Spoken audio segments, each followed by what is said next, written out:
Akhetaten's Gates, Chapter 42. Since that fateful night, Ramose had a place beside me always. No one knew for certain the relationship, save Akhetaten. Rumors, of course, had spread, but as far as the harem was concerned, rumors were a dime a dozen. Imagine a harem in full excitement, awaiting mighty Pharaoh Smenkhare, only to be told by a wise Kia that the man they desired was the very woman that they once envied, and to see it for themselves. Rumors were nonsense. However, the intrigue was quite short-lived, and opened floodgates of despair. Ripples, and ripples, so close together, one after another came in a chaotic frenzy. Akhetaten's dizzy spells and nausea symptoms, beginning as fatigue and stress, in the end, were stepping stones to death. This death pained me just as much as Akhetaten's. She was my firstborn. With her was a precious record of my life with her father. My precious, precious Akhetaten. She was Akhenaten's precious Akhetaten. Akhenaten. Yes, I could take comfort in knowing that he would look after her in death. But in her absence, I had to claim a regent to rule beside me. Tutankhamun was only 9, and though very bright, he didn't seem ready for such a thing. So I chose Ramose, teetering on a sense of blasphemy. What was I doing? Blasphemy, however, was the least of my concerns. I created an intricate weave, securing a place for Tutankhamun and providing, in my highest court, a line of protection. Ramose was first in line. Under him was I, who held a high amount of interest in the crown prince. I recommended his personal favorite, Horemheb, to be in the personal line of defense for the prince as well. I had seen his strength, and it was hard to deny that he was a grand bodyguard. Over the years, I still knew relatively little about him, other than he was a constant companion to I. If the man had not remarried, I would have worried just how close they were. He ranged between us in age. He was a true Egyptian gladiator of sorts. He knew his stuff, even if there had been no wars between countries during the reign of Akhenaten or Amenhotep III. If Akhenaten and I trusted him, I had no reason not to. I took his position very seriously. As such, Horemheb took his job seriously as well. On the other hand, this was a very good thing, but one can become serious in excess. It was the excess that displeased Tutankhamun, and he was quite vocal about it. I was on my way to meet my driver outside. He was taking me to the temple, in itself another place of painful memories. But before I could reach the palace entrance, I was met by a wild caterwauling. "I told you to go away!" Tutankhamun's voice echoed off the walls.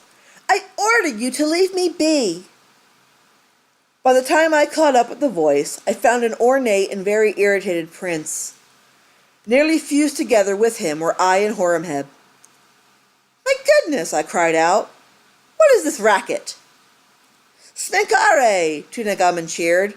"At last, someone with sanity. They will not listen to what I say. They are insane and unreasonable." "What is he on about?" I asked the pair. "Can't you let him breathe without you two in such close proximity that one could mistake you two for warts?" "His crankiness is understandable," I stated, "but it cannot be helped." "Akhetaten says she never had this problem when she was my age," Tutankhamun argued. "This whole prince thing is starting to become a real drag." I had to blink and do a bit of a double take on him as he crossed his arms. "Where did you hear a phrase like that?" "You?" "It seems that you have corrupted another with your foreign tongue, Smenkhare," I muttered. "View it as flair, I teased. I rubbed Tutankhamun's head and chuckled. Growing up in a palace and being part of the royal family can be a real annoyance, but you learn to go with the flow and suck it up. "Suck it up, you say?" he spat. "Go with the flow? Do you even know what they have done? My own mother was forbidden from touching me. My own mother, Smenkhare. Oh wait, it gets better. They refused to let Akhetaten, my own wife, near me. I had planned to spend a really nice afternoon with my wife and mother, and these two seemed to think that they're all out to kill me. No, I groaned. Tell me this isn't so. We don't think that His Young Highness will be killed by Kia or Akhetaten, Horemheb explained. We just want to be sure that he is safe from any dangerous possibilities. We did not forbid them to be near him, but they chose for themselves to leave. A safe prince is a sure prince. They didn't want to deal with you, the prince retorted. Why discourage and stress the relationship between his wife and mother? I asked. Do you think that I am a threat to him as well? Of course not. It wasn't like that. I understand how important this boy is, I sighed. Believe me, I do. Akhenaten wanted him to be king of Egypt just as much as you two and the rest of the country. I'm not about to defy his last wishes, and Kia and Akhetaten would never have anything to gain by hurting him. They have more to gain from his succession. We can't put this boy in a bubble. He is the last of this dynasty. I understand this, but he is still a child. Do not keep him from the people he loves and trusts the most. Do not make the prince a prisoner. Is there a problem here? Ramose asked, finally catching up to me. No, I replied nastily. There is no problem here. It's just a small disagreement, I stated. It seems I and Horemheb are particular masters of their duties. Let me relieve them of their duties then, and tend to His Young Highness myself, Ramose suggested. They work so hard. They deserve a rest. Don't pacify me, I spat, but was quickly cut off when I raised my hand. Enough! You two can accompany me rather than Ramose. He will do the babysitting duty. Babysitting? Tutankhamun whined. That is my offer. Horemheb's eyes fell onto I. So it was ultimately his decision, wasn't it? I frowned, puffing out his cheeks, but finally gave a nod. Oh, great Smenkare, we would be honored to present you to Amun. Perhaps we are in need of some adult company. That sounds fine to me, Horemheb agreed. Couldn't the man think for himself? So far he seemed capable, but somewhat lacking, always following for someone's approval. Strange. He was a strange man.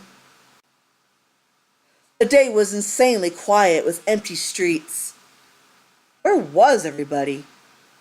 The atmosphere was heavy. There was a dry heat, not really uncommon to Egypt, but uncomfortable. I didn't even hear birds chirping. I was eager to get home. Outside the palace walls, it felt like I was shunned and invisible. No one was there, but it still felt like scolding eyes. Stares of complete discord were upon me. Were the gods laying this upon me? Horemheb, I called as our chariots neared the palace. Yes, my pharaoh. Stay close to me. When we return, I want my defenses heavy. Is something wrong? I asked. You seem troubled. It's just a feeling, I replied. I feel muggy and clammy. Well, that's no reason to feel threatened, he said. The weather is like that a lot.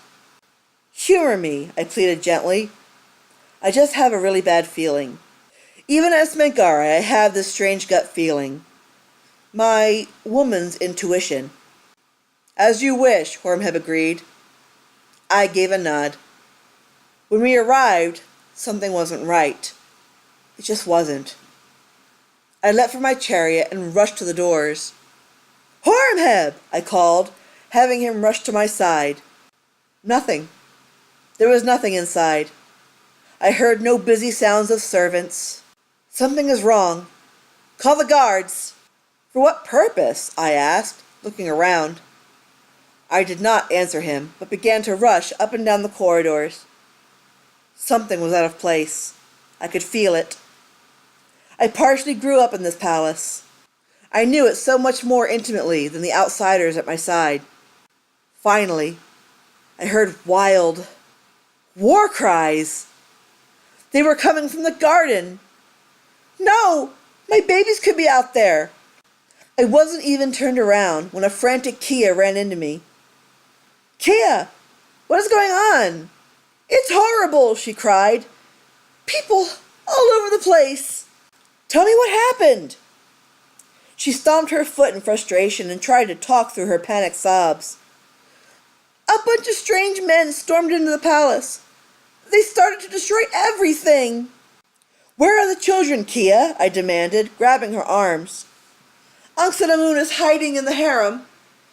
Please, Smenkare. Nefertiti, my baby is in the garden. He's under attack." I didn't have time to think before I released her and rushed full force into the garden. Utter chaos ensued.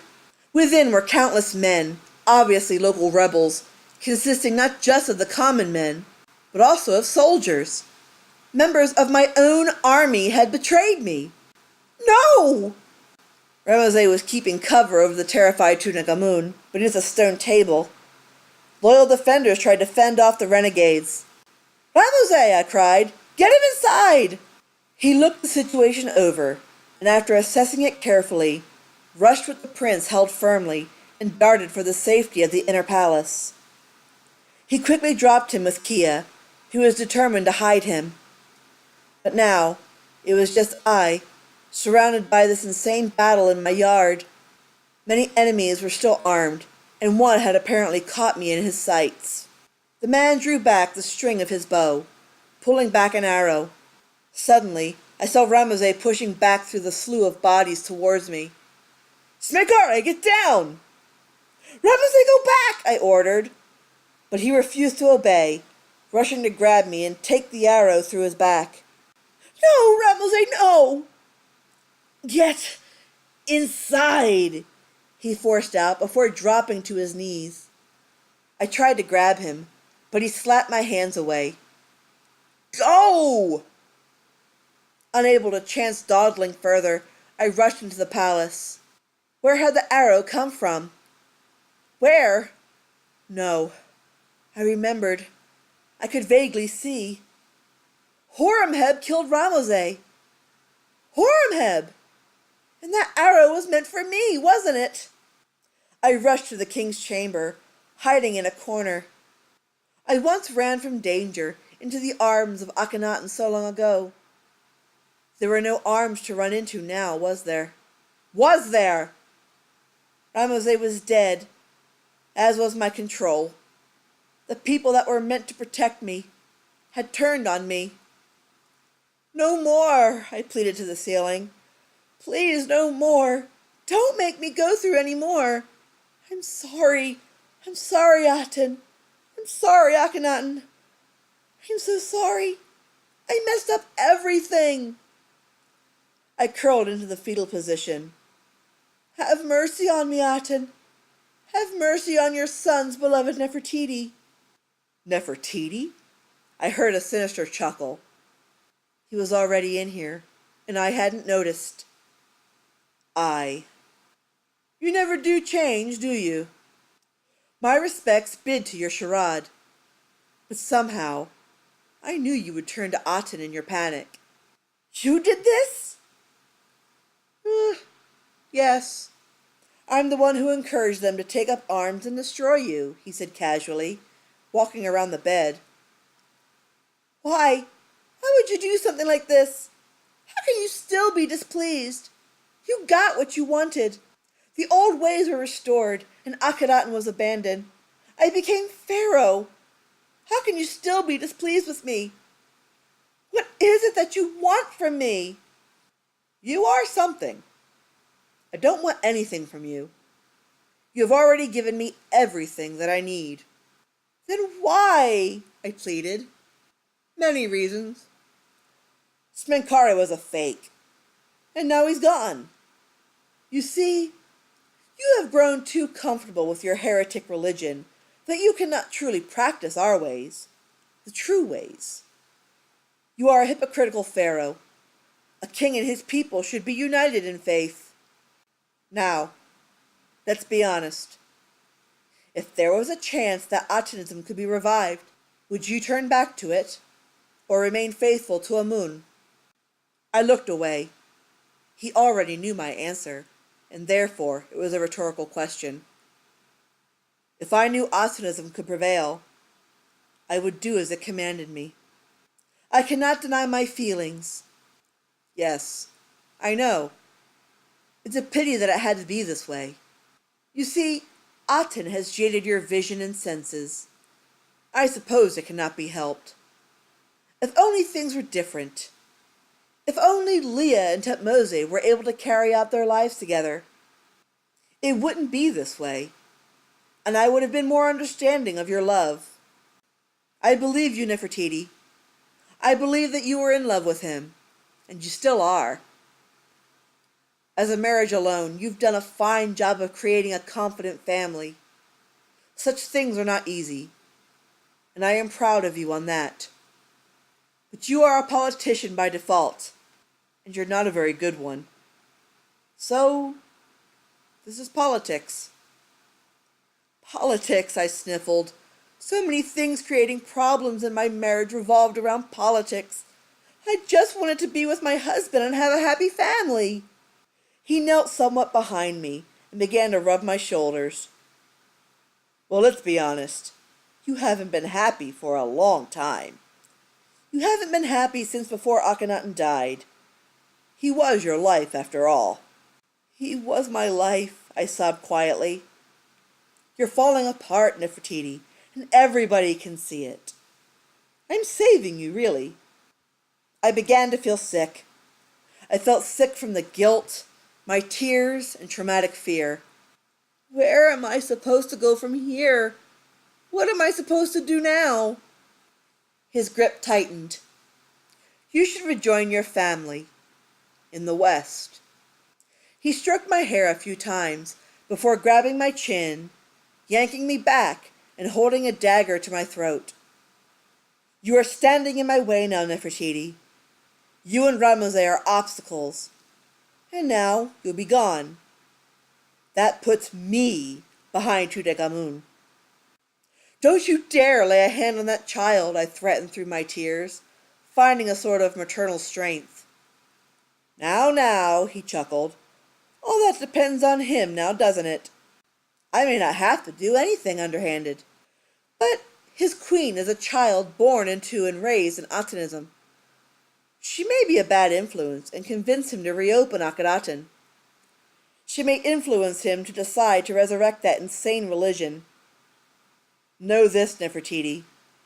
This world is far too vast for only one primitive god to handle alone. I will not deny the existence of Aten, but I will not buy its theology. Amun and a vast horde of gods control our world. If Aten was able to do it alone, that would mean that it was more powerful than all the gods put together. Absurd! I will not toy with such heresy any longer. You are insane. This will weigh heavy on your soul. I'll be rewarded. Amun and Osiris will be pleased. But I can't say anything like that for Akhenaten.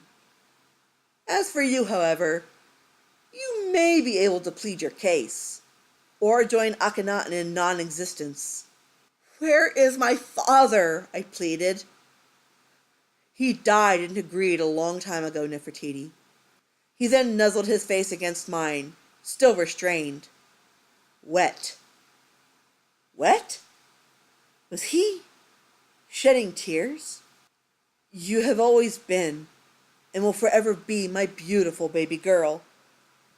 But the last time I saw her, she was in the mouth of a crocodile.